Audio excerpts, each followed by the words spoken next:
नमस्कार एमटी मीडियामध्ये मी तुम्हा सर्वांचं पुन्हा एकदा स्वागत करते। मित्रांनो, बिग बॉस मराठी 6च्या भाऊच्या धक्क्यावर रितेश भाऊंनी अनुश्रीची जोरदार शाळा घेतलेली आहे आणि तिला चांगलेच खडेबोल सुनावलेले आहेत।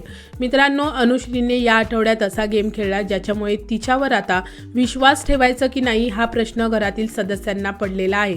टोळी ग्रुपमध्ये असणारी अनुश्री टोळीसोबत बसायचं, उठायचं, प्लॅनिंग करायचं आणि त्यानंतर त्याच ग्रुपचं प्लॅनिंग समोरच्या काटा ग्रुपला जाऊन सांगायचं। यामुळे अनुश्रीचा गेम पूर्णपणे एक्सपोज झाला। कॅप्टन्सीमध्ये सुद्धा अनुश्रीने दोन्ही बाजूने गेम खेळण्याचा प्रयत्न केला आणि जेव्हा तिचा गेम सगळ्यांसमोर आला तेव्हा तिने सरळ सरळ सांगितलं, आता मी टोळीमध्ये खेळत नाहीये, मी माझं इंडिव्हिज्युअल गेम खेळत आहे। आणि आता याच गोष्टीवरून रितेश भाऊंनी अनुश्रीची जोरदार शाळा घेतलेली आहे। रितेश भाऊ अनुश्रीवर भडकलेले आहेत आणि अनुश्रीला बोललेले आहेत की अनुश्री, तुम्ही स्वतःला खूप स्मार्ट समजता का की घरातील बाकी सगळे मूर्ख आहेत आणि फक्त तुम्हीच गेम खेळत आहात।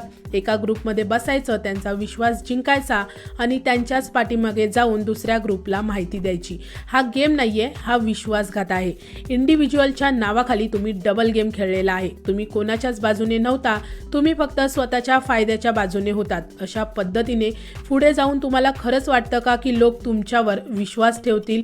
आज तुम्ही म्हणत आहात की इंडिव्हिज्युअल गेम, पण खरं सांगायचं झालं तर हा इंडिव्हिज्युअल गेम नाही, हा संधी साधून खेळलेला गेम आहे। जेव्हा जिथे फायदा दिसला तिथे तिथे तुम्ही तुमची बाजू बदललीत आणि ही तुमची खूप मोठी चूक आहे। हे ऐकल्यानंतर अनुश्री पूर्णपणे शांत झाली। मित्रांनो, या भाऊच्या घेतलेल्या जोरदार शाळेनंतर अनुश्री तिचा गेम कशा पद्धतीने बदलणार आणि घरातील सदस्य पुन्हा तिच्यावर विश्वास ठेवणार की नाही हे पाहणं खूपच इंटरेस्टिंग असणार आहे। तुम्हाला काय वाटतं अनुश्रीच्या या डबल ढोलकी गेम बद्दल? मला कमेंट सेक्शनमध्ये तुमचं मत नक्की सांगा। व्हिडिओला लाईक, शेअर, चॅनलला सबस्क्राईब करा।